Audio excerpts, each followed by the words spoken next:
Hello students, তোমরা দেখছো LRNR classes, সঙ্গে আমি সুকান্ত। আজকে আমি তোমাদের চ্যাপ্টার 6-এর জলবায়ু অঞ্চল যে চ্যাপ্টারটি আমি এর আগের দিন কিছুটা পড়িয়েছিলাম, আজকে আমি তারপর থেকে শুরু করব। ঠিক আছে? তো এর আগের দিন যে অবধি পড়িয়েছিলাম সেটা হচ্ছে নিরক্ষীয় জলবায়ু অঞ্চল। আজকে আমি পরের যে টপিক সেটা হচ্ছে মৌসুমি জলবায়ু অঞ্চল, সেইখান থেকে শুরু করব। তো এই মৌসুমি জলবায়ু অঞ্চল এর অবস্থান আমি এর আগের ক্লাসেই বলেছি যে 10 ডিগ্রি থেকে 30 ডিগ্রি উত্তর আর দক্ষিণ অক্ষাংশের মধ্যে রয়েছে। এবার আমাদের ভারতের উপর দিয়ে একটা রেখা গেছে বা লাইন গেছে, যেটা হচ্ছে কর্কটক্রান্তি রেখা। ঠিক আছে? যার মান কত? 23.5 ডিগ্রি। সবাই জানো, আমি অনেকবার বলেছি। তো এই 23.5 ডিগ্রি এর মাঝে পড়ছে, লক্ষ্য করছো 10 থেকে 30-এর মধ্যে 23.5 ডিগ্রি পড়ছে। তাই জন্য এই যে মৌসুমি জলবায়ু অঞ্চল, এই যে জলবায়ু অঞ্চল, এটা ভারতকে সবথেকে বেশি প্রভাব ফেলে। বোঝা গেল যে 23.5 ডিগ্রি লাইন, যে কর্কটক্রান্তি রেখা, সেটা আমাদের ভারতের ওপর দিয়ে গেছে। তাই এই মৌসুমি জলবায়ু অঞ্চলের প্রভাব ভারতে সবথেকে বেশি। এরপর কোন কোন অঞ্চলের ওপর এই জলবায়ু অঞ্চলের প্রভাব বেশি? ভারতে, বাংলাদেশ, পাকিস্তান, শ্রীলঙ্কা, মায়ানমার, আরও অনেক আছে। এগুলো হচ্ছে মেন। ঠিক আছে? আর এই জন্যে ভারতকে মৌসুমি জলবায়ু দেশ কেন বলা হয়? কারণ ভারতে মৌসুমি জলবায়ুর প্রভাব খুব বেশি।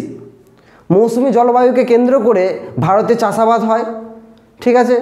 আর এই যে মৌসুমি বৃষ্টিপাতের অনিশ্চয়তার কারণে ভারতে খরা, বন্যা দুই হয়। ঠিক আছে? তাহলে এই যে মৌসুমি জলবায়ু অঞ্চল, এর স্বাভাবিক উদ্ভিদ আমরা পড়ব। এর প্রথমেই আছে পর্ণমোচী, অর্থাৎ এর আগেরটা আমরা কি দেখেছিলাম? চিরসবুজ। অর্থাৎ এই নিরক্ষীয় জলবায়ু অঞ্চলের উদ্ভিদের পাতা সারা বছর সবুজ থাকে, ফল ফুল এতে ভরা থাকে। এবার এই যে মৌসুমি জলবায়ু অঞ্চল, এর বৈশিষ্ট্য হচ্ছে পর্ণমোচী অরণ্য। অর্থাৎ সারা বছর এতে কি হয়? একটা নির্দিষ্ট সময়ে পাতা ঝরে যায়, আবার পুনরায় পাতা ধরে। এই যে বৈশিষ্ট্য, এটা লক্ষ্য করা যায় মৌসুমি জলবায়ু অঞ্চলে, যেটাকে আমরা বলছি পর্ণমোচী বা পাতা ঝরা অরণ্য। ঠিক আছে? তো কি কি লক্ষ্য করা যায়?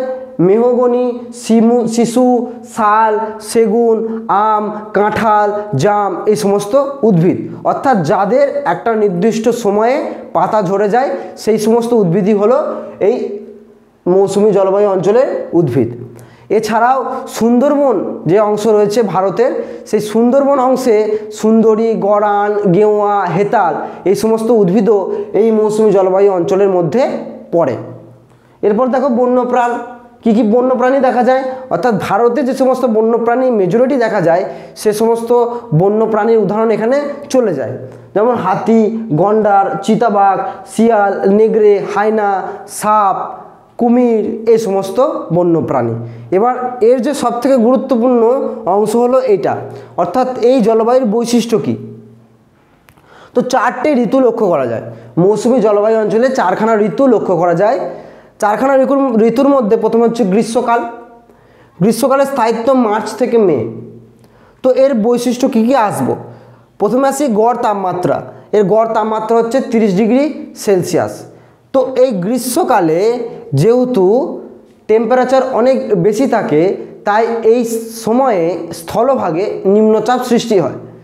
তাই নিম্নচাপ সৃষ্টি হওয়ার জন্য প্রবল বেগে বৃষ্টি হয় এমনটা বলা যায় না, কিন্তু অনেক জায়গায় বিক্ষিপ্তভাবে বৃষ্টি ঘটতে লক্ষ্য করা যায়। এটা হয় গ্রীষ্মকালে, গড় তাপমাত্রা যখন 30 ডিগ্রি সেলসিয়াস। এরপর আসছি বর্ষাকাল, যেটা জুন মাস থেকে সেপ্টেম্বর মাস। এই সময়ে 200 থেকে 300 সেন্টিমিটার বৃষ্টিপাত হয় মৌসুমি জলবায়ু অঞ্চলে। তো এর বৈশিষ্ট্য প্রথমে আসছি মৌসুমি বিস্ফোরণ। অর্থাৎ আরব সাগর আর বঙ্গোপসাগর, ভারতের দুদিকে দুটো বড় সাগর রয়েছে, একটা আরব সাগর, একটা বঙ্গোপসাগর। এই দুটো সাগর দিয়ে যে বায়ুটি আমাদের জুন মাস থেকে কি হয় ভারতে ঢুকতে থাকে, সেটা হলো মৌসুমি বায়ু। সেই মৌসুমি বায়ুর দক্ষিণ পশ্চিম মৌসুমি বায়ু, সেই বায়ু আমাদের আরব সাগর আর বঙ্গোপসাগরের মধ্যবর্তী অংশ দিয়ে ভারতে প্রবেশ করে। আর ভারতে প্রবেশ করার সাথে সাথেই কি হয়, প্রচুর বৃষ্টিপাত ঘটায়। তাই একে বলা হচ্ছে মৌসুমি বিস্ফোরণ, মানে মৌসুমি বিস্ফোরণ, অর্থাৎ মৌসুমি বায়ুর প্রভাবে একটা বিস্ফোরণ ঘটেছে। বিস্ফোরণটা কি, অত্যাধিক বৃষ্টিপাত। বোঝা গেল?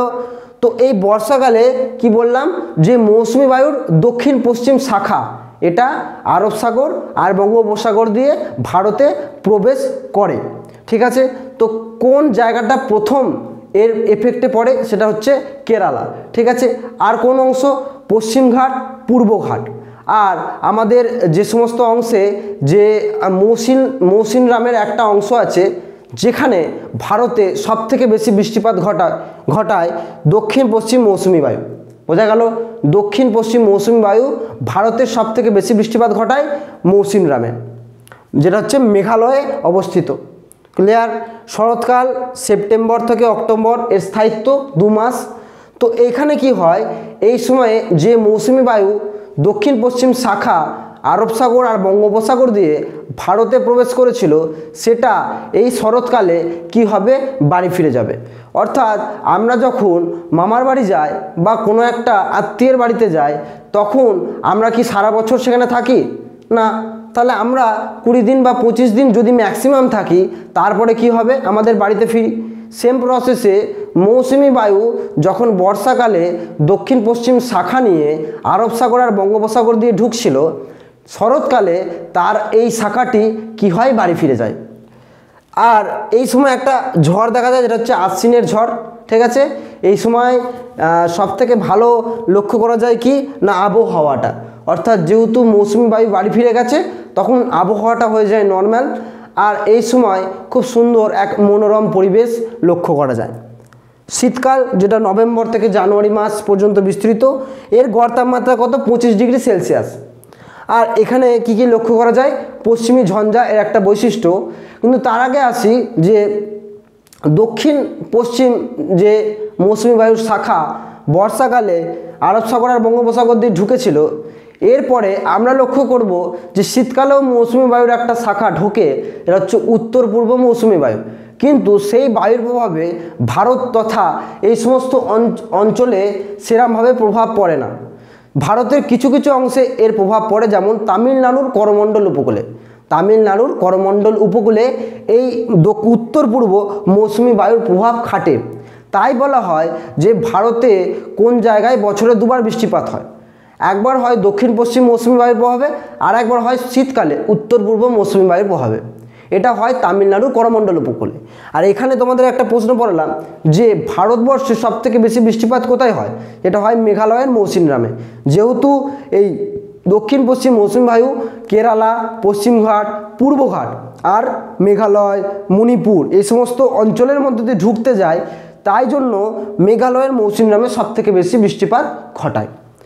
আর বৈশিষ্ট্যটা কি, পশ্চিমী ঝঞ্ঝা। অর্থাৎ এই সময় এই অংশের দক্ষিণ মানে উত্তর আর পশ্চিম অংশে কি লক্ষ্য করা যায়, একটা ঘটনা, সেটা হচ্ছে পশ্চিমী ঝঞ্ঝা, বায়ুমণ্ডলীয় ঘটনা। এই পশ্চিমী ঝঞ্ঝায় কি লক্ষ্য করা যায়, সাধারণত আমরা জানি যে শীতকালে সূর্যরশ্মি তির্যকভাবে কিরণ দেয়, তার জন্য উষ্ণতা কম থাকায় এখানে কোনোরূপ নিম্নচাপ লক্ষ্য করা যায় না, বৃষ্টিপাতও তেমন ঘটতে দেখা যায় না। কিন্তু পশ্চিমী ঝঞ্ঝার প্রভাবে কিছু বৃষ্টিপাত হয় বিক্ষিপ্তভাবে উত্তর পশ্চিমের জায়গাগুলোতে। বোঝা গেল? এবার দেখো যে এই মৌসুমী জলবায়ু অঞ্চলের এর পরবর্তী অংশের গুরুত্বপূর্ণ কৃষিকাজ, যে এখানে কৃষিকাজটা পুরোপুরি নির্ভর করে মৌসুমী বায়ুর উপর। অর্থাৎ যদি কোনো বছর মৌসুমী বায়ুর খামখেয়ালিপনা লক্ষ্য করা যায়, অর্থাৎ সময়ের আগে চলে আসে বা সময়ের পরে আসে, এই যে খামখেয়ালিপনা বা অনিশ্চয়তা, এর জন্য কি হয় না কৃষিকাজে ব্যাঘাত ঘটে মৌসুমী জলবায়ু অঞ্চলে। যদি মৌসুমী বায়ু ঠিকঠাক যে সময়ে আসার সেই সময়ই আসে, তাহলে ধান, পাট, গম, আখ, কার্পাস এই সমস্ত ফসলগুলি খুব ভালোভাবে কি হয়, রোপণ হয় এবং উৎপাদনও হয়। তো এরপরে দেখো খনিজ সম্পদ ও শিল্প। কি কি খনিজ সম্পদ লক্ষ্য করা যায় এই অঞ্চলে, কয়লা, লোহা, তামা, ম্যাঙ্গানিজ, বক্সাইট। এবার যদি ভারতকে লক্ষ্য করো তাহলে কয়লা ঝাড়খণ্ড, ওড়িশা বা লোহা এই উড়িষ্যা, ছত্তিশগড় এই সমস্ত অংশে খুব বেশি পরিমাণে এই কয়লা, লোহা এ সমস্ত লক্ষ্য করা যায়। পরিবহন ব্যবস্থা দেখো, পরিবহন ব্যবস্থা এখানকার উন্নত, আর স্থলপথ, জলপথ, আকাশপথ, বিমানপথ এই সমস্ত পথ যে সমস্ত রয়েছে সেইগুলো খুবই উন্নত, তাই এখানকার পরিবহন ব্যবস্থা খুব উন্নত। আর জনবসতি, জনবসতি খুব বেশি হওয়ার কারণ কি? কারণ এখানে প্রথমেই হচ্ছে কৃষিকাজে এখানে প্রচণ্ড পরিমাণে সুযোগ রয়েছে, প্লাস উর্বর মাটি, পরিবহন ব্যবস্থা ভালো, তোমাদের যে সমস্ত ফসল মাফিক যে সমস্ত শিল্প রয়েছে সেইগুলোরও নিশ্চয়তা আছে। তাই সব দিক দিয়ে লক্ষ্য করলে আমরা লক্ষ্য করতে পারবো যে এখানে জনবসতি খুব বেশি, কারণ এই সমস্ত অংশে সুযোগ সুবিধা খুব বেশি। আর এখানে বড় বড় শহরও রয়েছে, যেমন কলকাতা, মুম্বাই, চেন্নাই এই সমস্ত বড় বড় শহর। প্লাস এখানে যে শিল্প রয়েছে সেই শিল্পগুলো কোনগুলি? প্রথমে হচ্ছে যদি আমরা কৃষিকাজকে নিয়ে বলি তাহলে হচ্ছে কার্পাস বয়ন শিল্প, চা শিল্প, তারপরে হচ্ছে কফি এই সমস্ত। এবার যদি আমরা একটু অন্য দিকে যাই তাহলে লৌহ ইস্পাত শিল্প দেখব, ইঞ্জিনিয়ারিং শিল্প দেখব। এই সমস্ত শিল্প এই মৌসুমী জলবায়ু অঞ্চলে খুব ব্যাপকভাবে লক্ষ্য করা যায়। এবার আমরা দেখব যে ভূমধ্যসাগরীয় জলবায়ু অঞ্চলের বৈশিষ্ট্য কী কী। প্রথমেই দেখব এর অবস্থান। এর অবস্থান 30 ডিগ্রি থেকে 40 ডিগ্রি উত্তর আর দক্ষিণ অক্ষাংশের মধ্যবর্তী অংশে। এবার আমি তোমাদের প্রথমেই কি আলোচনা করেছিলাম যে 0 ডিগ্রি থেকে 23.5 ডিগ্রি যেটা রয়েছে উত্তর আর দক্ষিণ অক্ষাংশ, সেটা কি উষ্ণমণ্ডল, কারণ এখানে সূর্যরশ্মি লম্বভাবে কিরণ দেয়। ঠিক তার পরবর্তী অংশে 23.5 ডিগ্রি থেকে 66.5 ডিগ্রি উত্তর আর দক্ষিণ অক্ষাংশের মধ্যে যে জলবায়ুটা বিরাজ করছে সেটা কি নাতিশীতোষ্ণ মণ্ডল, কারণ এখানে সূর্যরশ্মি লম্বভাবে কিরণ দেয় না, তির্যকভাবে কিরণ দেয়। আর একদম 66.5 ডিগ্রি থেকে 90 ডিগ্রি যেটা রয়েছে সেটা রয়েছে হিমমণ্ডল, কারণ এখানে সূর্যরশ্মি পৌঁছায় না বললেই চলে, আর এখানকার উষ্ণতা খুবই কম, তাই এটা হিমমণ্ডল। ঠিক এইভাবে 30 থেকে 40 ডিগ্রি কোন জায়গার মধ্যবর্তী স্থলে রয়েছে? 23.5 থেকে 66.5 ডিগ্রি, অর্থাৎ নাতিশীতোষ্ণ মণ্ডল। তাই ভূমধ্যসাগরীয় জলবায়ু অঞ্চল সবথেকে মনোরম। বোঝা গেল? তো এটা কোথায় দেখা যায়? বিশেষত ইউরোপের দেশগুলোতে দেখা যায়, যেমন ফ্রান্স, ইতালি, স্পেন, পর্তুগাল এই সমস্ত অঞ্চলে। এরপরে দেখো এখানকার স্বাভাবিক উদ্ভিদ। এবার এখানকার স্বাভাবিক উদ্ভিদ 3 ভাগে বিভক্ত। তার আগে জানতে হবে যে এখানকার উষ্ণতার বৃষ্টিপাতের বৈচিত্র্যটা কি। ঠিক আছে, সেটা জেনে নিই, তারপরে এটাই আসছি। তো এখানে উষ্ণতা আর বৃষ্টিপাত, শীতকালীন উষ্ণতা দেখো 5 to 26 ডিগ্রি সেলসিয়াস, আর গ্রীষ্মকালীন উষ্ণতা 21 থেকে 27 ডিগ্রি সেলসিয়াস। তবে এটা লক্ষ্য করবে, তোমাদের যখন প্রথমে পড়াচ্ছিলাম নিরক্ষীয় যে চিরসবুজ অরণ্য, সেখানে বলেছিলাম যে সেখানকার উষ্ণতার প্রসার খুবই কম। কত ডিগ্রি সেলসিয়াস? 2 degree Celsius.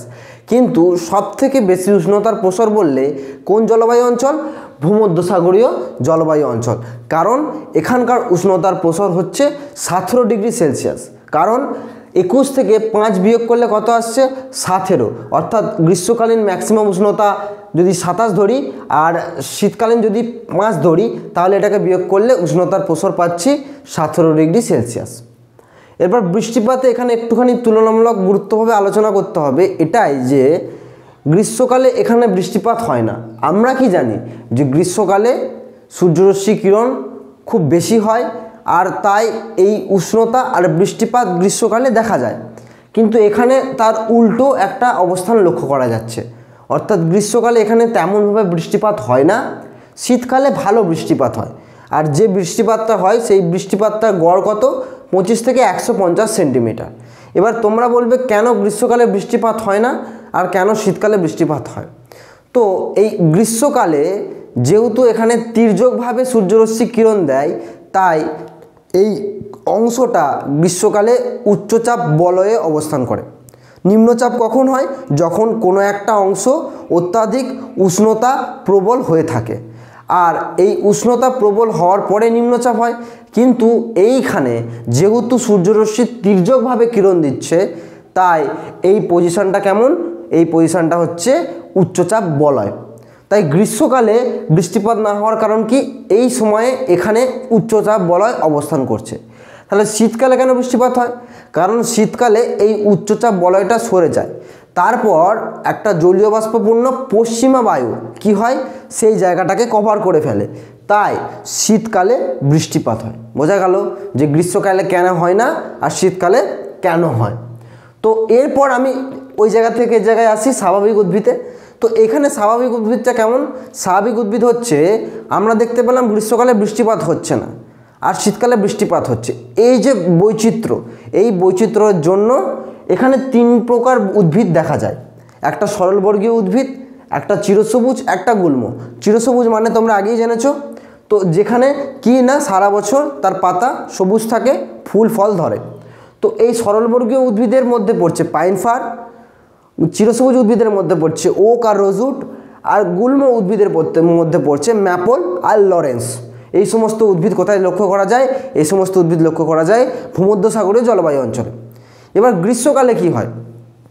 যেহেতু গ্রীষ্মকালে জল হয় না, তাহলে বাষ্পীভবন আটকাতে হবে। তো তা বাষ্পীভবন আটকানোর জন্য কি করে না, এই যে কাণ্ডটা রয়েছে এই ভূমধ্যসাগরীয় জলবায়ু অঞ্চলের উদ্ভিদের, সেই কাণ্ডটাকে শক্ত করে আর একটা পাতায় একটা আস্তরণ তৈরি করে, যে আস্তরণটা কি করে না না কোনো একটা ওই যে বাষ্পীভবন আটকাতে সাহায্য করে।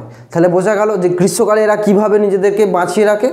যেহেতু গ্রীষ্মকালে বৃষ্টিপাত হয় না, তাই বাষ্পীভবন আটকানোর জন্য কাণ্ডটা হয় শক্ত আর পাতাটার ওপর এমন একটা আস্তরণ থাকে যেটা বাষ্পীভবন ঘটতে দেয় না। আর এরপর শীতকালে কি হয়? শীতকালে প্রচণ্ড পরিমাণে বৃষ্টিপাত হয়। সেই বৃষ্টিপাতটাকে কি করে, ওই বড় বড় পাতা, এর পাতাগুলোর আকৃতি অনেকটা বড় হয়, সেই বড় বড় পাতাগুলো কি করে জলটাকে ধরে রাখে। ঠিক আছে, এই জন্য এইখানে এই 3 প্রকার উদ্ভিদ লক্ষ্য করা যায়। বোঝা যাচ্ছে গ্রীষ্মকালে আর শীতকালের এইরূপ বৃষ্টিপাতের প্রাচুর্যের জন্য এখানে 3 প্রকার উদ্ভিদ লক্ষ্য করা যায়। এরপর আসছি প্রাণী জগৎ। প্রাণী জগতে গাধা, ভেড়া, ছাগল, খচ্চর লিখেছি, অথচ কোনো গবাদি পশু মানে গরুর নাম বা তোমার মোষ, এই সমস্ত প্রাণীর নাম কেন লিখিনি? কারণ এই সমস্ত প্রাণী তখনই সে জায়গায় থাকবে যখন সে জায়গায় তৃণভূমি থাকবে। এবার তৃণভূমি নেই কেন? কারণ তো বারবার বলছি যে সেখানে গ্রীষ্মকালে বৃষ্টিপাত হয় না। তো বৃষ্টিপাত গ্রীষ্মকালে যদি না হয় তাহলে কি করে তৃণভূমি জন্মাবে?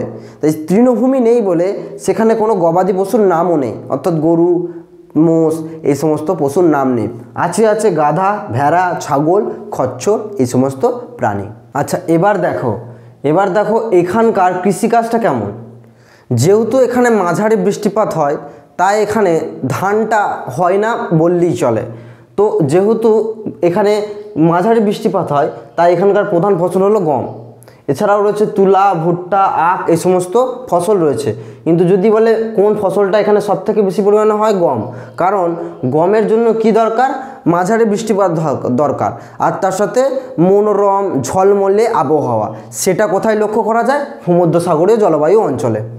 এরপরে দেখো খনিজ সম্পদ ও শিল্প। এখানে 3টে খনিজ সম্পদ মেন দেখা যায়। একটা হচ্ছে খনিজ তেল, বক্সাইট আর মার্বেল। খনিজ তেল কোথায় দেখা যায়? ক্যালিফোর্নিয়ায় খনিজ তেল দেখা যায়। বক্সাইট কোথায় দেখা যায়? ফ্রান্সে। আর মার্বেল কোথায় দেখা যায়? মার্বেল দেখা যায় ইতালিতে। তাহলে এইটা হচ্ছে মূল 3টে খনিজ সম্পদ পাওয়া যায় 3টে এলাকাতে। এবার শিল্প, এখানকার শিল্প মূলত 2টো বিষয়ের ওপর নির্ভর করছে। একটা হচ্ছে কৃষিকাজের ওপর, আর একটা ফল ভিত্তিক শিল্প। অর্থাৎ এখানে একটা টার্ম তোমাদেরকে পড়ায়নি, সেটা হচ্ছে ফলের ঝুড়ি। এবার এই যে ভূমধ্যসাগরীয় জলবায়ু অঞ্চলকে ফলের ঝুড়ি কেন বলা হয়? কারণ এখানে যে আবহাওয়া রয়েছে সেটা হচ্ছে মনোরম আর ঝলমলে। বিশেষত কোনো ফল উৎপাদন হওয়ার জন্য বা ফল গাছটা বাড়ার জন্য এই আবহাওয়া একদম পারফেক্ট। তাই এই সমস্ত অঞ্চলে জলপাই, আঙুর, কমলা লেবু এই সমস্ত কি হয়, ফলগুলো খুব বেশি পরিমাণে পাওয়া যায়। তাই এই ভূমধ্যসাগরীয় জলবায়ু অঞ্চলকে বলা হচ্ছে ফলের ঝুড়ি। এবার এখানে যেখানে পড়াচ্ছিলাম তোমাদের, এই যে বললাম না শিল্প, বিশেষত কৃষিকাজের ওপর আর ফল ভিত্তিক শিল্প। এবার যে ফল ভিত্তিক শিল্প, এখানে কি করা হয়? এখানে হচ্ছে আঙুর থেকে যেটা শুকিয়ে বা বিভিন্ন নিষ্কাশনের মাধ্যমে উৎকৃষ্ট প্রজাতির মদ তৈরি করা হয়। আর ওই যে জলপাই বললাম, জলপাই থেকে অলিভ অয়েল তৈরি করা হয়। আর যে সমস্ত তোমাদের ফল বাড়তি রয়েছে সেইগুলো শুকিয়ে জ্যাম, জেলি, আচার এইগুলো প্রস্তুত করা হয়। আর বাকিটা পুরোটা নির্ভর করছে কৃষিকাজের ওপর। বোঝা গেল? এরপর আসছি জনবসতি। তো এখানে জনবসতিটা উন্নত আর খুব বেশি বলা যাবে না, কিন্তু বেশি। এবার কেন? কারণ এখানে পরিবহন ব্যবস্থা উন্নত, এখানের আবহাওয়া খুব ভালো, এখানকার আবহাওয়ার বৈশিষ্ট্যই হচ্ছে মনোরম আর ঝলমলে, বৃষ্টিপাত খুব বেশি হয় না, আর উষ্ণতাও খুব বেশি নেই। তা সমস্তটাই কেমন? সমস্তটাই হচ্ছে একদম মানুষের জন্য পারফেক্ট। তাই এই আবহাওয়াটা যতগুলো জলবায়ু পড়ালাম তার মধ্যে এই জলবায়ু অঞ্চলটা সবথেকে বেশি পরিমাণে জনবসতি গড়ে তোলার জন্য খুবই গুরুত্বপূর্ণ। কারণ জনবসতি গড়ে উঠতে গেলে যে যে ক্রাইটেরিয়াগুলো লাগে সেগুলো সব ফুলফিল করছে কে? এই জলবায়ু অঞ্চল। কারণ ধরো কোনো একটা জনবসতি গড়ে তুলতে গেলে লাগে কি? কাজ লাগে, সে কাজ ওখানে রয়েছে। আর কি লাগে? আর লাগে ধরো উন্নত পরিবহন ব্যবস্থা, কৃষিকাজ, আর যে সমস্ত লাগে আর কি। তার থেকেও বড় কথা, সব থেকে বেশি পরিমাণে যেটা তোমাদের গুরুত্বপূর্ণ সেটা হচ্ছে স্বাস্থ্যকর জলবায়ু। কারণ এখানে যে জলবায়ু, সেই জলবায়ুটা যে কোনো মানুষের জন্য খুব ভালো, মনোরম, ঝলমলে, স্বাস্থ্যকর জলবায়ু। এবার দেখো এইখানে একটা টার্ম রয়েছে, সেটা হচ্ছে ক্যালিফোর্নিয়ার হলিউড। এই ক্যালিফোর্নিয়ার হলিউডটা একটা শিল্পের মধ্যে পড়ছে। সেই শিল্পটা কি? চলচ্চিত্র শিল্প। এটা দিয়ে তোমাদের অনেক বেশি পরিমাণে এই প্রশ্নটা দেয় যে ক্যালিফোর্নিয়ার হলিউড কেন বিখ্যাত। কারণ ক্যালিফোর্নিয়ার হলিউড এটা একটা এমন একটা স্থান, যে স্থানে একটা শিল্প গড়ে উঠেছে, সেটা হচ্ছে চলচ্চিত্রকে নির্ভর করে। তাই ক্যালিফোর্নিয়া হলিউডকে বলা হয় চলচ্চিত্র নির্ভর শিল্পের কেন্দ্র। ঠিক আছে? তো এইটাই হচ্ছে তোমাদের ভূমধ্যসাগরীয় জলবায়ু অঞ্চল। এবার দেখো এই চ্যাপ্টারের লাস্ট বিষয় যেটা, সেটা কি? তুন্দ্রা জলবায়ু অঞ্চল। এর আগে আমি 3টে জলবায়ু অঞ্চলকে পড়িয়ে দিয়েছি। এটা হচ্ছে লাস্ট জলবায়ু অঞ্চল, যেটা হচ্ছে তুন্দ্রা জলবায়ু অঞ্চল। তো তুন্দ্রা জলবায়ু অঞ্চলের অবস্থান কি? 66.5 থেকে 90 ডিগ্রি, যেটাকে আমরা কি বলি? হিমমণ্ডল। ঠিক এই অংশের মধ্যে কে রয়েছে? তুন্দ্রা জলবায়ু অঞ্চল। এবার এখানে কোন কোন অঞ্চল রয়েছে? সেগুলো হচ্ছে কানাডা, নরওয়ে, ফিনল্যান্ড, গ্রিনল্যান্ড, আর কি আন্টার্কটিকা মহাদেশের অনেক অংশ এই অংশের মধ্যে রয়েছে। এরপর কি দেখব? যে জীবনযাত্রা কি, মানে এখানকার মানুষ কিভাবে জীবনটা অতিবাহিত করে। প্রথম কথা হলো, এখানে বৃষ্টিপাত তেমন হয় না, উষ্ণতাও একদম কম। তাই এই যে অবস্থা, এই অবস্থাতে কোনো মানুষই ঠিকভাবে জীবনযাপন করতে পারে না। তাই এখানে কিছু প্রজাতি ছাড়া আর কোনো মানুষ এর বসবাস লক্ষ্য করা যায় না। এটা হচ্ছে এমন একটা জলবায়ু অঞ্চল, যে জলবায়ু অঞ্চল মানুষের বিপক্ষে কাজ করে। অর্থাৎ মানুষ যদি কোনো কাজ করতে চায় এই জলবায়ু অঞ্চলে, তাহলে কি হবে? এই জলবায়ু অঞ্চল তাকে বাধা দেবে। তাই এই জলবায়ু অঞ্চলের জীবনযাত্রা খুবই কষ্টকর। এবার এখানে দুটো শব্দ লিখেছি, একটা ইগলু, একটা লিখেছি টিউপিক। এগুলো কি? এগুলো হচ্ছে আমাদের দুটো অবস্থা, অর্থাৎ ইগলু আর টিউপিক দুটো আলাদা আলাদা। শীতকালে কি দেখা যায়, যে এরা থাকার জন্য বরফের তৈরি একটা তাঁবু তৈরি করে, বরফেরই তৈরি। শীতকালে কি হয়? তুষারপাত হয়, তুষার ঝড় হয়। এই সমস্ত কারণে এই বরফের তৈরি একটা ঘর, যেটা নাম হচ্ছে ইগলু। এবার এটা শীতকালে, যেহেতু বরফটা পড়ে বলে বরফের তৈরি একটা ঘর হয়েছে। কিন্তু গ্রীষ্মকালে যখন বরফটা গলে যাবে, তখন সিল মাছের তৈরি তাঁবুতে এরা থাকবে, যেটার নাম কি? টিউপিক। বোঝা গেল? তাহলে শীতকালে বরফের তৈরি তাঁবু ইগলু, আর গ্রীষ্মকালে সিল মাছের তৈরি তাঁবু টিউপিক। এবার কিছু মানে প্রজাতির নাম বলবো, যেমন হচ্ছে এস্কিমো আর ফিন। এবার এস্কিমো কোথায় থাকে? এস্কিমো এই জলবায়ু অঞ্চলেই থাকে, এরা একটা জাতি। ঠিক আছে? এরা এখানে বসবাস করে। এরা কিভাবে জীবনযাত্রা অতিবাহিত করে? খুব কষ্টের মাধ্যমে। এই ইগলু, টিউপিক এদেরকে ব্যবহার করে। আর এস্কিমোরা কোথায় থাকে? কানাডাতে থাকে, তারপরে কোথায় থাকে? নরওয়েতে থাকে।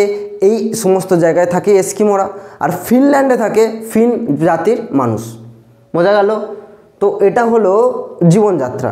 এবার আর একটা পয়েন্ট আমি তোমাদেরকে বলি, যে এরা যখন পরিবহন ব্যবস্থাকে কাজে লাগায়, তখন কিভাবে কাজে লাগায়? এরা একটা নৌকার মতো জিনিস তৈরি করে, যেটাও সিল মাছের তৈরি। সিল মাছের তৈরি একটা চামড়া, সেইটা দিয়ে এরা একটা নৌকা তৈরি করে, যে নৌকাটাতে কোনো রকম চাকা থাকে না, বোঝা গেল? এরা কোনো চাকা লাগায় না, আর তৈরি হয় সিল মাছ দিয়ে। এটা নৌকার মতো খানিকটা দেখতে, এইটাকে নিয়ে এরা কী করে, এক জায়গা থেকে অন্য জায়গায় যাওয়ার চেষ্টা করে। এবার প্রাণী, এই সিল, ভাল্লুক, বলগা হরিণ, এরা এই জলবায়ু অঞ্চলকে নিজেদের মধ্যে খাপ খাইয়ে নিতে পেরেছে বলে এরা এখানে টিকে থাকতে পারছে। তবে মানুষ যখন কিছু না পায় তখন কি করে, এদেরকে মেরে পুড়িয়ে খেয়ে নেয়, বোঝা গেল? তো এখানকার মানুষের তো সেরকমভাবে কোনো জীবিকা নেই, কারণ এখানকার জলবায়ু জীবিকা গ্রহণ করতে দেবে না মানুষকে। তাই এখানকার যে সমস্ত জাতি রয়েছে, সাপোজ এস্কিমো, ফিনল্যান্ডের ফিন, এরা কি করে, এরা ওই শীতকালে ইগলুতে থাকে আর গ্রীষ্মকালে টিউপিকেতে থাকে, আর মাঝে মাঝে ঘর থেকে বেরোয়। ঘর থেকে বেরিয়ে যখন এই সমস্ত প্রাণীগুলোকে দেখতে পায় তখন এই সমস্ত প্রাণীগুলোকে কি করে, মেরে এগুলোকে খেয়ে নেয়। এরপরে দেখবো আমাদের এই চ্যাপ্টারের গুরুত্বপূর্ণ অংশ জলবায়ুর বৈশিষ্ট্য, অর্থাৎ এই জলবায়ুর কী কী বৈশিষ্ট্য লক্ষ্য করতে পারি। প্রথমে দেখবো শীতকালীন জলবায়ু কি দেখা যায়। তো এখানকার শীতকালীন জলবায়ু মাইনাসের নিচে থাকে, বোঝা গেল? 0 ডিগ্রির নিচে থাকে এখানকার জলবায়ু, একদম অস্বস্তিকর জলবায়ু। এই জলবায়ুতে কেউ থাকতে পারবে না বললেই চলে, কারণ শীতকালে এটা মাইনাসের নিচে চলে যায়। সর্বনিম্ন তাপমাত্রা হয় -50.6 ডিগ্রি সেলসিয়াস, বোঝা গেল? এটা কোথায়, শীতকালীন জলবায়ুতে দেখা যায়, এটা -50.6 ডিগ্রি সেলসিয়াস। তবে শীতকালীন জলবায়ুটা কতদিন বিরাজ করে, 8 থেকে 9 মাস পর্যন্ত শীতকালীন জলবায়ুটা বিরাজ করে। এটা যখন চলে তখন সূর্য আকাশে দেখা যায় না, বোঝা গেল? সারাদিন বা সারা রাত যে সময়টাতেই হয়, সূর্য রাতের আকাশে বা দিনের আকাশে কোনোতেই লক্ষ্য করা যায় না, সূর্যকে লক্ষ্য করা যায় না। কি বললাম এখানকার পয়েন্টগুলোর মধ্যে, যে এখানে মাইনাসের নিচে তাপমাত্রা থাকে, এখানে সর্বনিম্ন তাপমাত্রা -50.6 ডিগ্রি সেলসিয়াস। আর কি বললাম, যে সূর্যকে এই 8 থেকে 9 মাসের মধ্যে দেখা যায় না, প্লাস এই সময়ে তুষারপাত হয়, তুষার ঝড় হয়। আর একদম গ্রীষ্মকালের শীতকালের শেষের দিকে কি লক্ষ্য করা যায়, শীতকালের শেষের দিকে একটা প্রভা, রামধনুর মতো একটা জ্যোতি লক্ষ্য করা যায়, সেটাকে বলা হয় সুমেরু প্রভা আর কুমেরু প্রভা। তাহলে এগুলো হচ্ছে শীতকালীন জলবায়ুর বৈশিষ্ট্য। এবার গ্রীষ্মকালীন জলবায়ুর স্থায়িত্বকাল কত? গ্রীষ্মকালীন জলবায়ুর স্থায়িত্বকাল হচ্ছে 2 থেকে 3 মাস। এই সময় তাপমাত্রা কত থাকে, গড় তাপমাত্রা 10 ডিগ্রি সেলসিয়াস পর্যন্ত এখানকার গড় তাপমাত্রা থাকে। এবার এখানে একটা কথা লিখেছি, নিশীথ সূর্যের দেশ। তো নিশীথ সূর্যের দেশ কি আগে জানি, তারপর এর উদাহরণটা জানবো। এখানে কি হয়, গ্রীষ্মকালে যেমন শীতকালে সূর্যকে দেখাই যায় না, গ্রীষ্মকালে আবার উল্টোটা হয়। গ্রীষ্মকালে দিনের বেলা মাঝে মাঝে সূর্যকে দেখা যায়, আবার রাতের বেলাও মাঝে মাঝে সূর্যকে দেখা যায়, যেটা সচরাচর কোনো জলবায়ু অঞ্চলেই লক্ষ্য করা যায় না, কিন্তু তুন্দ্রা জলবায়ু অঞ্চলে লক্ষ্য করা যায়। অর্থাৎ ওখানকার মানুষরা এই গ্রীষ্মকালের সময়ে লক্ষ্য করে যে রাতের আকাশে হঠাৎই সূর্যকে লক্ষ্য করতে পারছে। তো এই জন্য এটাকে বলা হচ্ছে নিশীথ সূর্যের দেশ। অর্থাৎ যখন মানুষ ঘুমন্ত অবস্থায় আছে রাতের বেলা, তখনই সূর্যকে এরা লক্ষ্য করতে পারছে। তো এটার উদাহরণ হচ্ছে নরওয়ে। অর্থাৎ নরওয়েতে এটা লক্ষ্য করা যায়, রাতের বেলা সূর্যের অবস্থান লক্ষ্য করা যায় এই গ্রীষ্মকালীন জলবায়ুতে। আর বৃষ্টিপাত হয় 20 থেকে 30 সেন্টিমিটার, কারণ গ্রীষ্মকালে, এই যে শীতকালে বৃষ্টিপাত হয়ই না, গ্রীষ্মকালে 20 থেকে 30 সেন্টিমিটার বৃষ্টিপাত হয়। তো তোমরা নিশ্চয়ই বুঝতে পারলে। আজকের ক্লাস এই পর্যন্তই। তো এই ক্লাসে যদি তোমাদের কোনো অসুবিধা থেকে থাকে তাহলে তোমরা অবশ্যই আমাকে কমেন্ট করবে, আমি তোমাদের রিপ্লাই দেওয়ার চেষ্টা করব। আর এই ক্লাস থেকে যদি তোমাদের কোনো নোটস, PDF, MCQ এগুলোর দরকার থাকে তাহলে তোমরা অবশ্যই আমাদের ওয়েবসাইট www.lrnr.in এই ওয়েবসাইটে যাবে এবং এই সমস্ত কিছু নিয়ে নেবে। তো আজকের এই সমস্ত ক্লাস এখানেই, ধন্যবাদ।